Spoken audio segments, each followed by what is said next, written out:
Hey, everybody. Just got back home from volunteering at the El Paso Food Bank. El Pasoans Fighting Hunger. And so haven't had a chance to read the news or see what's happening. You'll have to fill me in. But I will give you a quick update on some things that I've been thinking about and some things that we're working on. And would love to answer your questions and would also love for you to meet a really good friend of mine, Maggie Asfahani, who is a local restaurant owner, and like restaurant owners all over this country, has had to shut her restaurant down. They're not even doing deliveries or pickup orders right now. So want to hear what that means for her and her family, what that means for her former employees and maybe some of her current employees that she's able to keep on the payroll, what she thinks about this stimulus bill that is coming out of our federal government. And I think she would probably want to answer your questions as well. Somebody gave me some good feedback. They said there's no music when you do Instagram Live, so I'd like to hear some music. So this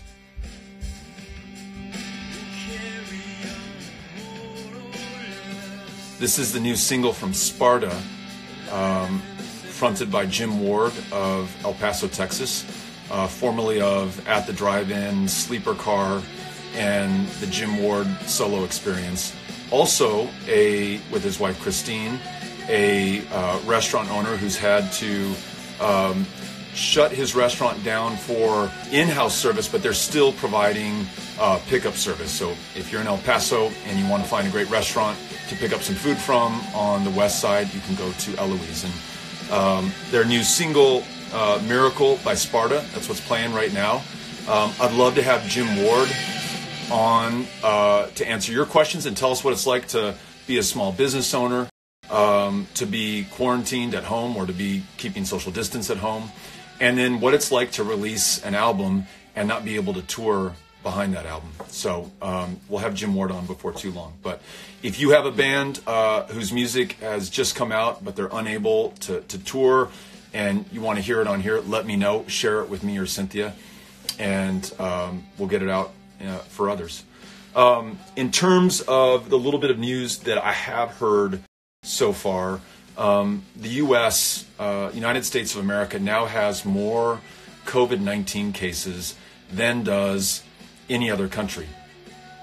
And we probably have many more cases than are being reported right now because we don't have enough testing to know who has COVID-19, who's been exposed to coronavirus, and therefore who should remain isolated, whose contacts should be traced, and how we track this down and keep it from spreading.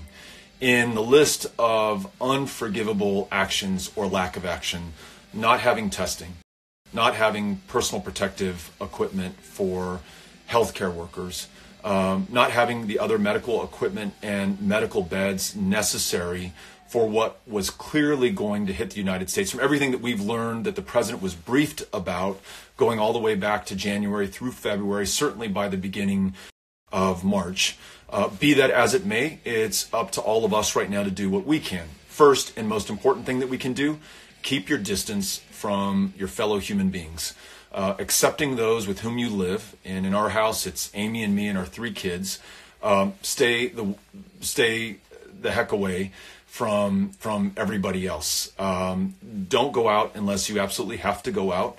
Don't go out unless you're providing some kind of essential service. You're stocking the shelves at the grocery store. You're working the cash register.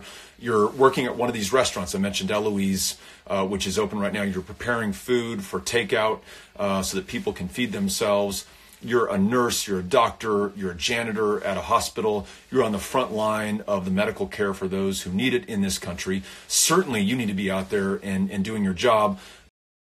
If we really care about all those on the front line, the rest of us will stay at home so that we don't otherwise endanger those people who need to be out doing their jobs right now, and we control the spread of coronavirus. So want you to do your part as well. And also we want to extend our thanks to everyone who's literally putting their lives on the line right now to make sure that the rest of us are okay. We felt in El Paso today, I didn't feel it, but some family members did, some neighbors did, an earthquake that took place 200 miles to the east of us in Loving County. Loving County is one of the 254 counties of Texas. It is the smallest county by population in the state, and I believe the second smallest county by population in the United States, but was the epicenter of this 5.0 magnitude earthquake that took place today. So if you're tuning in from Loving, if you're one of the 154 people who live in Loving County, our thoughts are with you. If you know someone who's there, check in on them, make sure that they're okay. We had a chance to visit Loving in the Senate race, got to know some really good people there, and just want you to know that you are in our thoughts right now. We hope everyone is okay. Last couple of things before I ask Maggie to join us. This was day 4 of the O'Rourke Homeschool for the Gifted. It was kind of an abbreviated school day. We had PE, reading, and Spanish, and then we spent the rest of the day volunteering as a family at the El Paso Food Bank, which is called El Pasoans Fighting Hunger. But a really good day. Amy did an amazing job leading the PE class. We played some melon ball after we did our calisthenics and our exercises. And you are not surprised to learn that Amy and I lost the melon ball match to Molly, Ulysses, and Henry. But so far, homeschooling is going well. And if you are like us and you're homeschooling your kids right now and you're looking for additional material or instruction, I have a deal for you. Tomorrow on this same channel, we will have Dr. Robert Gunn at 2 p.m. Mountain Standard Time, which is 3 p.m. Central Time, 4 p.m. East Coast Time, and 1 p.m. West Coast Time. He's going to be giving us a history lesson in our overall subject that we're covering of Native American history, and it will be on the Pueblo Revolt. He's one of the very best. You'll enjoy his presentation. I'll ask him some questions. He'll present some material, and then he's going to open the floor to your kids, whatever grades and ages they might happen to be. Ours are in 7th, 6th, and 3rd grade, to give you an idea of some of the questions or the range of questions that my kids will be asking. But you're welcome to join us. That's 2 p.m. Mountain Standard Time tomorrow. Dr. Robert Gunn talking about the Pueblo Revolt right here on this channel. So please tune in. And then at 4:30 Mountain Standard Time, we're going to have Andy Slavitt, who is one of the best minds when it comes to healthcare and public health in the country. He'll be joining us, and you're going to want to be able to listen to him and ask him questions when he joins us. The very last thing that I want to tell you is the best thing that I've done all week long was volunteering at the local food bank here in El Paso. It's called El Pasoans Fighting Hunger. If you live anywhere near El Paso and you want to volunteer or you want to donate money, you can go to elpasoansfightinghunger.org. And Ulysses made a nice little graphic. I don't know if you can read this. It's at the top of your screen, elpasoansfightinghunger.org. Give money if you can. If you think about it, El Paso, one of the poorest urban metro counties in the country. Our food bank is competing with food banks in Houston, in New York, in Chicago, and in LA for food that's out there on the market that we need here in El Paso to distribute to people who are out of work, who are unable to go to senior centers, who are unable to go to school to get free and reduced breakfast and lunch. We need that food right now. elpasoansfightinghunger.org needs the dollars to buy that food. They also need volunteers to help distribute that food. So if you're in El Paso, please give and then sign up at elpasoansfightinghunger.org. If you're not in El Paso, find your local food bank. And if you're in Texas, go to Feeding Texas, and you'll find the 21 food banks that cover the 254 counties in our state. Please do what you can. We're seeing an unprecedented demand for food right now, and whatever federal aid is in the pipeline has yet to reach these individual communities. Cynthia is sending me a message. Yeah, we just realized, thank you, Cynthia, that we've got to write the message backwards. Let me see if through the light you see this. No. We got to write the message backwards so it shows up forwards on yours, but you can spell this out. It's elpasoansfightinghunger.org. elpasoansfightinghunger.org. sign up to volunteer in a shift, as we did today, as we will do next week a couple of times as well. And then also sign up to donate money. They really need the help right now. Let me just look at one more thing. Just want to look at my notes from the food bank that I took.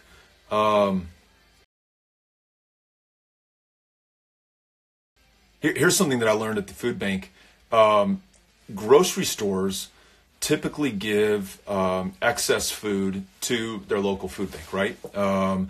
This bread is about to, has got a couple of days shelf life. These canned goods have, a couple of months shelf life. We want to make space for new bread, new canned goods. So we're going to donate all this stuff to the local food bank, which then gets distributed through the food pantries to those who are in need, who need the calories and the nutrition. Well, when any of us go to a grocery store and buy more than we need, instead of buying one loaf of bread, we buy 5 loaves of bread. And instead of buying 1 can of beans, we buy 10 cans of beans. Instead of buying 1 pound of rice, we buy 15 pounds of rice. Now that food is no longer able to be distributed to the food bank. So if you needed another reason not to hoard right now, not to take more than you need or your family needs to get by, then let me give you this reason. When we don't have that excess capacity in our supermarkets, it doesn't make it to the food banks, which doesn't make it to those vulnerable populations in our communities. And if this current trend continues, we're going to run out of food. So please be smart. Please be kind. Please be thoughtful about your fellow human beings who need that food just as much as you do. And you don't need 10 times more than you can consume in your house. We're not under nuclear attack. We're not in bomb shelters. We're in a real struggle right now in confronting and stopping coronavirus and taking care of those who have been infected. But at some point, this will pass. You do not need to hoard food and supplies. I think that is the update that I've got. I think our friend Maggie Asfahani is...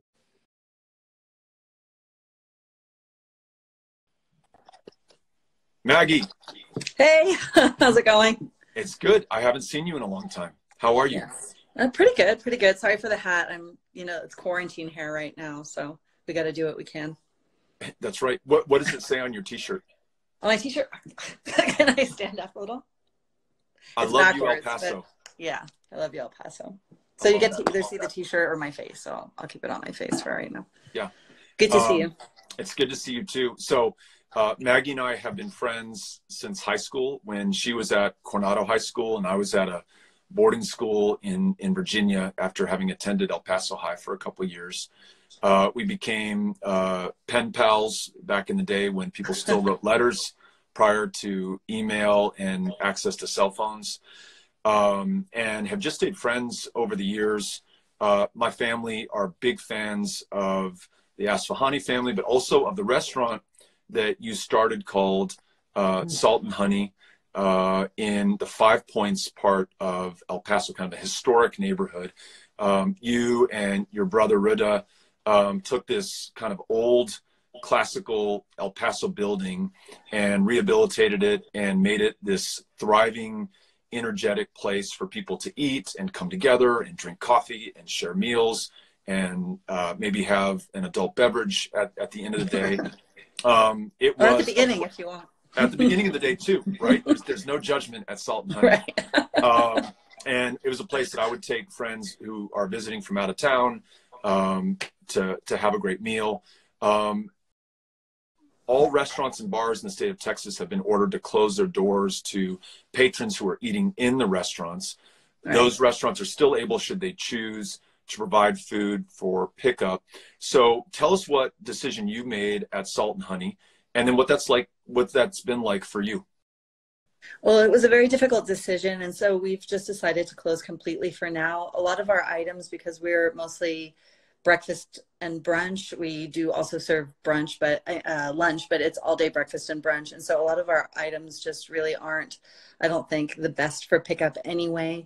And even though we were getting some orders to go, it wasn't enough really to keep it going. And so I just made the decision that it would be better for us to close. And it's just been heartbreaking. It's very hard for me. It's very hard for the employees, which are like family, which are family. And we have so many regulars and so many people who are so disappointed by this, but my focus is on staying strong, getting through this, and being in a good position to open once we're able to again. Tell us a little bit about Salt and Honey. What kind of food did you all make? What were you known for? What was different about Salt and Honey from other things that we found in El Paso? So all day breakfast, lunch, and brunch. All day breakfast, brunch, lunch, beer, wine, and coffee. A little bit different in that we serve breakfast all day, which people really, really responded to. I guess some of our most popular items, we do these baklava pancakes. So just a big stack of pancakes with ice cream on them and homemade baklava. We do in-house pastries, all kinds of stuff, scones, brownies, muffins, gluten-free items. We started carrying some vegan options also, salads, whatever you want. And just a place where people can come and hang out and feel, you know, like they're at home. Something a little bit different than what you can get other places in town.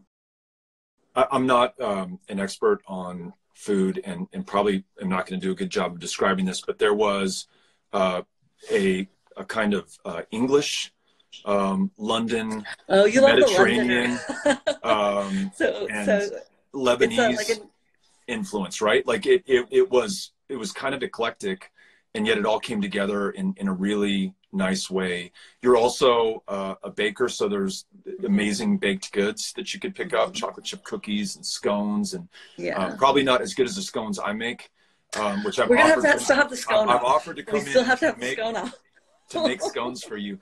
But tell us a little bit about some of the influences. Your mom and dad immigrated here from Lebanon.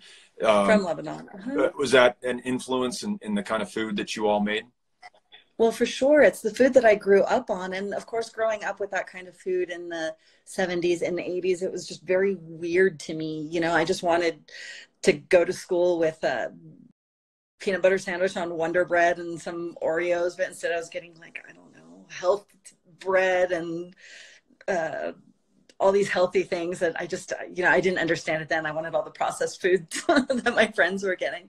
But as I got older and I appreciated it more, then obviously I wanted to kind of do something to pay tribute to that. And so living all my life basically in El Paso, because I was not born in El Paso, but we moved to El Paso from California when I was about 3 or 4 years old, just kind of pay tribute to my roots, pay tribute to my community that I've lived in my whole life.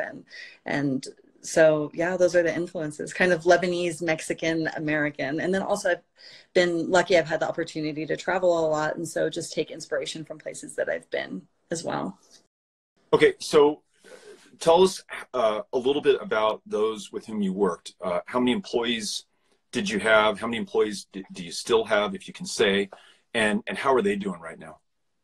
I have 21 employees. They're all basically just on standby right now. I don't want to say that they're unemployed, even though that they're unemployed, you know, for all intents and purposes, unemployed at the moment. And so it's been rough for them, but I've been trying to support them as much as I can during this time. When I decided to close, you know, anything that was immediately perishable in the walk-in, I gave to my employees. Any kind of milk or meats or things that were already, you know, in the walk-in that we couldn't hold on to. I was able to pay them myself for a couple of weeks after, you know, just to keep them kind of going at a reduced rate of pay, but still it was something that I was able to do. And working with my accountant and working with just trying to figure out what the stimulus package is going to be, so we can figure out how to support them going forward. That was going to be my next question. So there's a $2.2 trillion stimulus package coming through. Mm-hmm. Do you know, I guess you mentioned talking to your accountant, what that means to you in terms of forgivable loans, in terms of bridge financing so that you can continue to pay those employees? My understanding is that the assistance is contingent on keeping your employees through at least September. What can you tell us about what the stimulus bill means for your business? I'm still looking through it and seeing what what it's going to offer. It's very difficult to sort through, you know, for a person who isn't in politics or doesn't have experience with going through those kinds of things, or kind of picking apart that language, kind of seeing what it's going to really mean for us. And I'm hoping that there will be some guidance on for sort of the average layperson or the business person that maybe isn't good at picking apart those things, what it really means and how we can access those things. I applied myself for the SBA disaster loan last week once it opened up. And so that's an avenue that I'm exploring. But my focus is really on opening after this is all over, and still being there for the community and for my employees and for everybody else. It is a very difficult time. So I'm sorry you're going through it, and I'm sorry your employees have to go through it. And I'm very hopeful. I also don't totally understand the stimulus package that I guess the House is going to vote on tomorrow, that the Senate passed last night, and then I assume the president will sign. I don't understand the particulars of how it's going to work for a small business like yours, or for the employees who are right now out of work and filing unemployment and are really having a hard time making ends meet. I mentioned I was at the food bank earlier today in the Lower Valley, and there was a line literally 2 miles long of people in their cars waiting to pick up food. And some of the people were in scrubs, so they're frontline healthcare workers who, you know, may have someone else in the family who was earning and no longer is earning, and they don't have enough to make ends meet. There were others who had previously worked in restaurants. You know, folks would tell me what they had been doing or what they were up to, and just made it very clear to me how hard this is for the people who've borne the brunt of the shutdown that we're seeing. In El Paso, we have shelter in place. In Texas, we have a statewide, you know, ban on restaurants and bars being open. I think those are the right moves to make for public health, but they certainly hurt you and others in the short term. There is a little question button at the bottom of our screens. And for those who want to ask Maggie Asfahani, proprietor of Salt and Honey, a question about her restaurant, about the stimulus bill insofar as we understand it, about you know, anything that you want Maggie to answer, I'm going to click on this and see if I can come up with some questions. So, Maggie, I do have one thing. Oh, sorry, Yeah. not to interrupt you, but I wanted to talk about the fund as well. I don't remember the link offhand. Maybe you can look that up. Yes, I'm sorry, I meant to ask about that. So you, about a week ago, started a fund for unemployed hospitality, food, beverage, bar, restaurant workers. What is the name of that fund? So it's the El Paso Food and Beverage Workers Fund, and it was started with the Paso del Norte Foundation.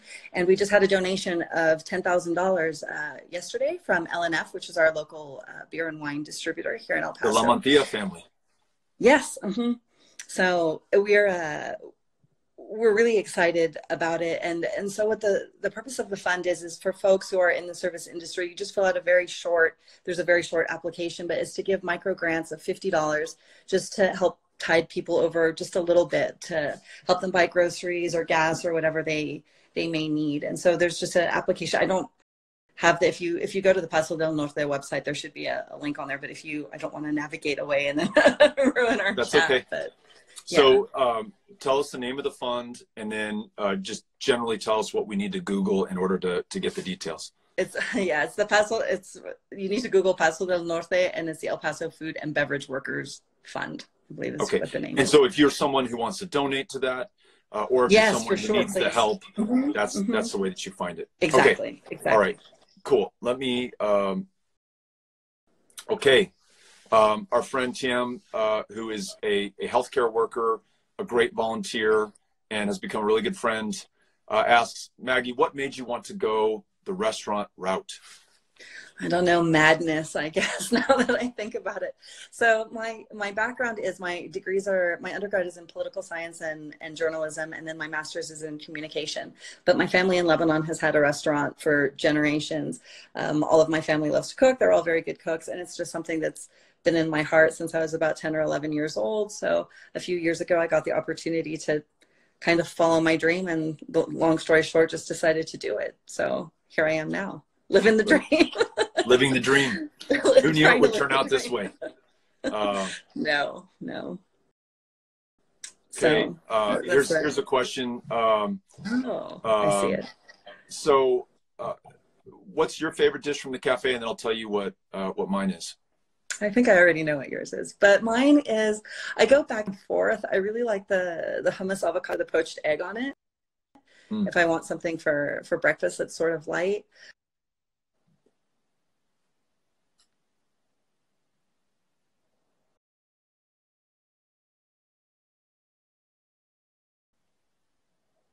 Maggie, I think they cut off your internet service.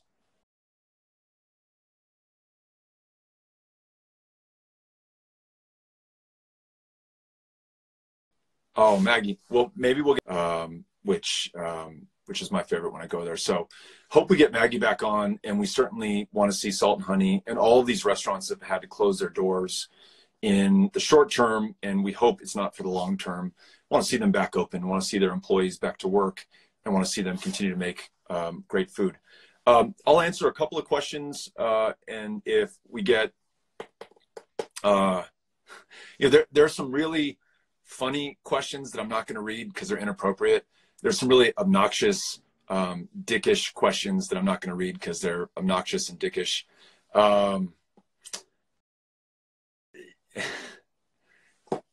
Thinking about you, Param. But, God bless you, and happy that this makes you happy. So here's a question that I'd actually like to ask of you here we go, just popped up. What stuff have you been doing to keep everyone in your house busy in quarantine? I've been giving you updates on the O'Rourke School for the Gifted. That's what has taken most of our time. I've been on the phone with our Powered by People team, trying to figure out how we can be effective in what we're trying to do, given what's happening right now, where direct voter engagement does not make as much sense. And then really looking to find ways that we can plug volunteers in to opportunities in the different communities across Texas that are going to help people in the midst of this coronavirus pandemic. And so that's really what I've been focused on. The kids have been learning and then playing video games and playing basketball. And then we've been volunteering at the food bank. So would love to turn the question around to you all and find out what you all are doing right now. Tell me what you guys are up to, and I'll read some of the comments that come through. Someone asks, what can Texas do to help those who have coronavirus?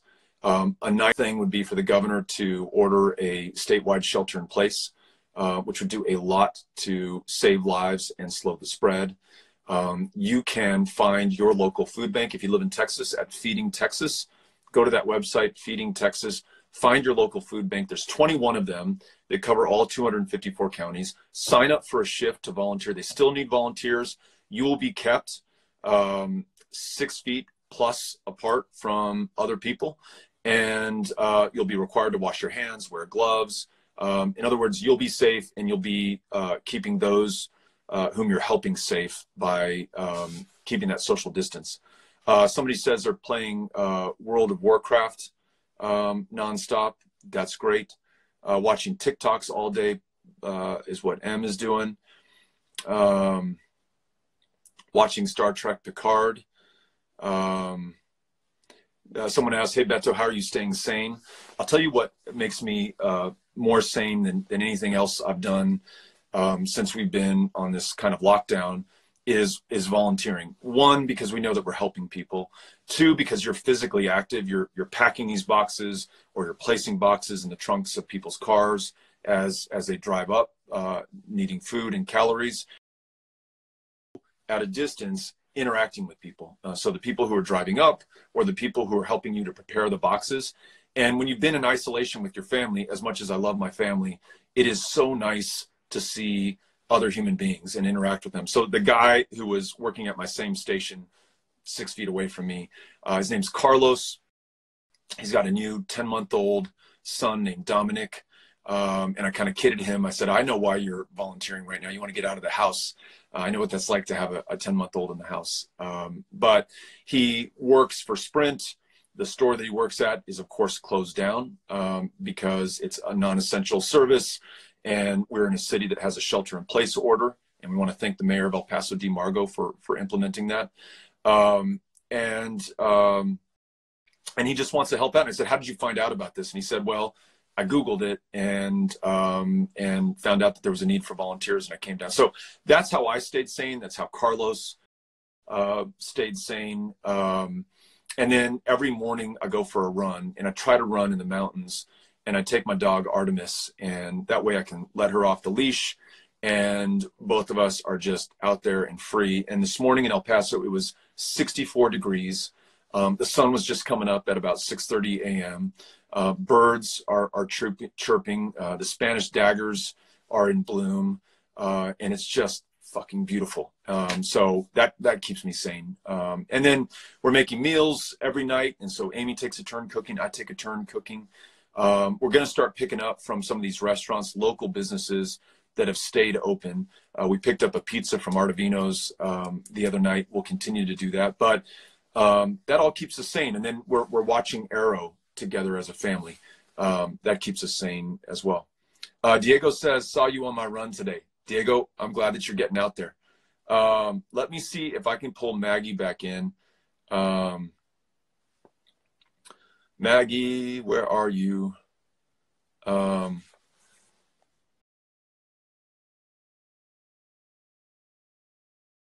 Shoot, I can't see Maggie. Maggie, your connection must have dropped. But as an added bonus, we're going to bring Cynthia in for 5 minutes, and then we'll all get back to the rest of our day. But thank you all, everyone who's doing the right thing, who's keeping social distance, everyone who's on the front lines, the medical professionals out there, and those who work in hospitals, whether you're cleaning the floors or taking direct care of those who have COVID-19. Very grateful to you. I saw a picture yesterday of a doctor, ER doctor in New York, who is wearing a patient's hospital gown. So not the protective scrubs that he should be wearing that would protect him and his patients, but wearing a gown intended for, a patient. And then we saw the picture of two, I don't know if they were doctors, but two healthcare professionals in New York who were wearing garbage bags yesterday, which is an insult to them and to the courage that they show by showing up to work. But we're grateful that nonetheless they stuck with it and they made do with a very terrible situation. So, President Trump used the Defense Production Act to ensure that manufacturers are producing the personal protective equipment that we need, producing the ventilators that we need, make sure that we have surge capacity in our hospitals, and take care of those healthcare workers. Cynthia Cano, what's the word? Hey, how is everybody? It is so good to see you. So good to see you, Beto, and all of the great people on the live stream. So the question is, how are you staying sane right now? And I just gave my answer about volunteering at the food bank, running in the mountains, working with Amy on the homeschool, making meals, and watching Arrow, which is our new favorite family show. What are you doing? So a lot of work, and so that has kept me really busy. But I think what we've also tried to do is make sure we're outside. Very lucky to have the beautiful mountains right behind where I live, and so I've been spending time walking my dogs out there as well. We turned our garage into a home gym. And so my kids and everybody, we've been working out there, trying to do that once a day, and cooking. I've been doing more cooking than I normally do. And so, yeah, it's been great. It's been great to be home and spend time with them. I've not done that in a while. Okay. Cynthia, are you ready to take some questions? Totally. Beto, can I tell you something really quick that we did today? Yeah, you do that while I'm reading through these questions. So we did some live stream with Robert Gunn, getting ready for tomorrow. And so he is ready, good to go. He got the Instagram. And a lot of folks that are going to be doing Instagram with us, they are asking their kids to help them. I needed to do that too, because I wasn't as familiar with how to go live, but I know how to do that now. Cynthia, do you want to take a political question? I'll try.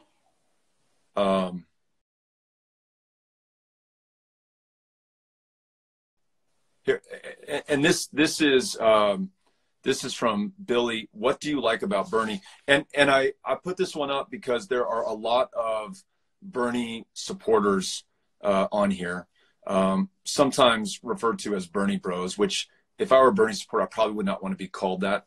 But I think, and I can see some examples of why some Bernie supporters are called Bernie bros, because there are some super obnoxious, dickish comments. But I want to try to provide some positive reinforcement for those Bernie supporters who have some tact and want to ask a nice, thoughtful question. What do you like about Bernie? And so I'll let you start, Cynthia, and I'm happy to follow up. Yeah, and first I just want to say thank you to everybody that's keeping it positive. We're all on the same team. We're all in this together, and I think it just need to be respectful of one another. So those of you that are on here that are not doing that, please be respectful of each other. I think just the way that I have things about Vice President Biden that I like, I feel the same way about Bernie. I think Senator Sanders has done a lot for the community. Clearly there are people that really respect him, and I know myself, for example, I really appreciate his focus on climate, on healthcare, on people. That's what it's all about. We're all in this together. And I think that the only way we're going to accomplish anything and make sure that at the end that we try, that we have to get Trump out, is for all of us to work together. We're in this together. Yeah. Look, and I appreciate you saying that, Cynthia. And let me say this to the Bernie fans out there. There's a chance, a small one, but there is a chance that Bernie Sanders will be the nominee of the Democratic Party against Donald Trump. And if he is, I'm going to kill myself to work for him and make sure that he defeats Donald Trump. I mean, in other words, I'm going to do everything I can to make Bernie Sanders successful against Donald Trump, and everything I can to ensure that he is the most successful president in United States history. So my word of advice, and who am I to be dispensing it, but if he is the nominee, you're going to want all of our help to make sure that he's successful. So don't be a dick. Don't say ugly shit on Instagram or on Twitter. I mean, make your case. That's fine. Talk about how passionate you are. That's wonderful. Extol the virtues of your candidate. That's what democracy is all about. But don't be an asshole, because at some point we're all going to have to come back together and be on the same team. And that may be in service of Bernie Sanders as a nominee. It may be in service of Joe Biden as a nominee. We just don't know yet. That has not been decided yet. I mean, it's trending towards Joe Biden just based on the delegate lead he has, but it is not impossible that Bernie Sanders becomes our nominee. And so the question that the person asked was, what do you like about Bernie Sanders? He has moved the Democratic Party and the country so far forward on fundamentally important issues around healthcare, around our economy, and Cynthia, you mentioned climate. And I don't know that we would be having the robust conversation on these issues that we are now without Bernie Sanders' leadership in the Senate and without his leadership as a presidential candidate. These are issues on which he has been extraordinarily consistent, issues where he has offered ideas that have radically challenged the status quo for the better and caused anyone who is running for any level of public service to consider. They may agree or not agree with his views, but they've certainly changed the conversation for the better. And when we truly do have universal health care in this country, which we do not yet, there are many different competing proposals, including his Medicare for America.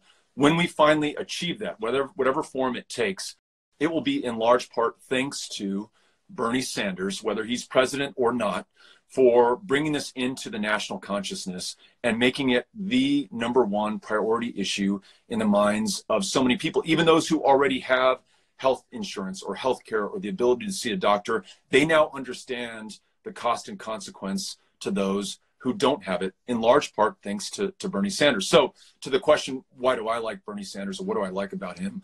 I love how bold he's been, how consistent he's been, the kind of ideas that he's brought forward. And again, whether he's a nominee or not, he will have influenced the agenda of the next president of the United States. And I think there's a lot to commend in that. So that's my answer to a nice, thoughtful question. Cynthia, do you want to take this one? How do I make my arm stop hurting after I get a shot? Wow. Well, from my experience, the only shots that hurt after you get them for a long time is a steroid shot. So you might want to put a little bit of ice on it, and hopefully it goes away. Cynthia, what have you been listening to while you're keeping your social distance from other people? My goodness, another music question. Remember the last time I did this, I said New Kids on the Block, really, really bad choice. So I have been listening to books on tape, and that is something that I really like. Beto, you would be proud of me. I'm listening to the Odyssey.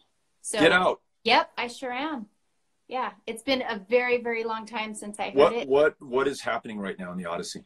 It's just the beginning. It's just the very beginning. I just got it. So I have Audible books. And then I have but what's happening right now? They're just introducing the characters. It's at the very beginning. I just got it. Who? Beto, don't quiz me. Please don't quiz me. You don't listen. You don't trust me. You don't believe me. I'm listening to it. I promise. I'm just giving you a hard time. Yeah. I'm just giving you a hard time. I like it. The Prophet. I listened to The Prophet by Khalid Jabbar. I don't know if I'm saying his name right, but that was really good too. Mm-hmm. Yeah. You know, at some point, I know there are a lot of political comments on here. At some point, we'll have more of a robust political conversation. I think right now, so much of our focus is on what's happening to this country. We now have more COVID-19 cases than does any other country on the face of the planet. We have hospitals that have exceeded their capacity. We have frontline medical staff who don't have personal protective equipment. We have people who need ventilators in order to stay alive, and we're running out of ventilators that are available in this country. And then there are people who are trying to figure out how to make ends meet now that they don't have a job, or just keep their sanity now that they're at home. So again, want to give our love to all of the Biden, the Bernie, the Trump supporters who are out there, many of whom are posting right now, and to let you know that we'd love to have a robust political conversation at some point, but now just does not seem to be the time. So we appreciate those comments and questions coming through. So Cynthia, any parting words of wisdom before you answer this question, actually, first? My workout routine from Rocio, who I miss a lot, and I really enjoyed getting to know her and spending time when she came out and helped us canvas. So right now, for me, what I'm trying to do is get outside, really take long walks, and have the opportunity to be in the mountains. And so that's something I really enjoy doing. I'm doing that. And then, have you guys seen this push-up challenge? I don't know if you've seen it, Beto. It's trending on Instagram. Tell us what the challenge is, and then would you do the challenge for us? And then we'll sign off. Totally. So it's the push-up challenge. So everybody is being challenged to do 10 to 15 push-ups and to post a video of yourself doing it. So I'm going to do that tonight. I will do you want to do it right now? We'll both do the push-ups where we are. Yeah. Yes. That's okay. Let's do this. What is it? Are we doing 10? Yeah. 10 push-ups. Okay.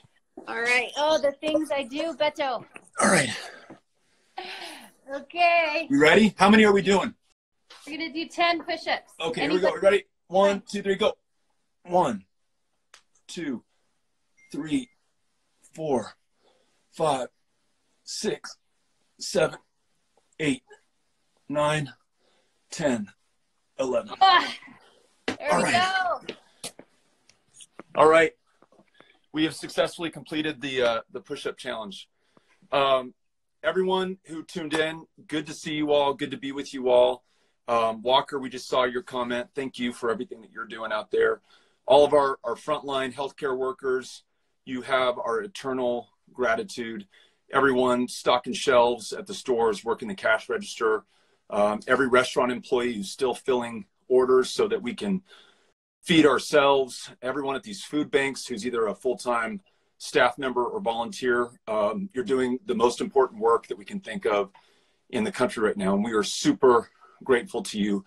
This is a really tough time, but I'm absolutely convinced that we're going to get through it. There are too many good people for the result to be otherwise. So be good to one another, be kind to one another, help one another out, and continue to tune in and meet the people that we want to hear from who can help us understand what's happening in the country right now. Tomorrow, our guest, 4:30 Mountain Standard Time, is Andy Slavitt, one of the most thoughtful, intelligent, informed people on healthcare and public health in this country. And at 2 p.m. Mountain Standard Time tomorrow, for your kids who are being homeschooled, we're going to have a history of the Pueblo Revolt in the larger course of Native American history that we're teaching here at the O'Rourke Homeschool for the Gifted. And you're welcome to join us. That's going to be taught by Robert Gunn, 2 p.m. tomorrow, Instagram Live. Last thing, please donate to your food bank. Look them up online. Make a $25 contribution right now if you can. And if you have the time and you don't have an underlying medical condition and you're not over the age of 70, ask them if you can come in and fill a shift making boxes or distributing those boxes of food to people who are in need. All right. Cynthia, good to see you. And we'll see you all again tomorrow, 2 p.m. Robert Gunn, Pueblo Revolt, 4:30 p.m. Andy Slavitt, all times Mountain Standard. Adios. Bye.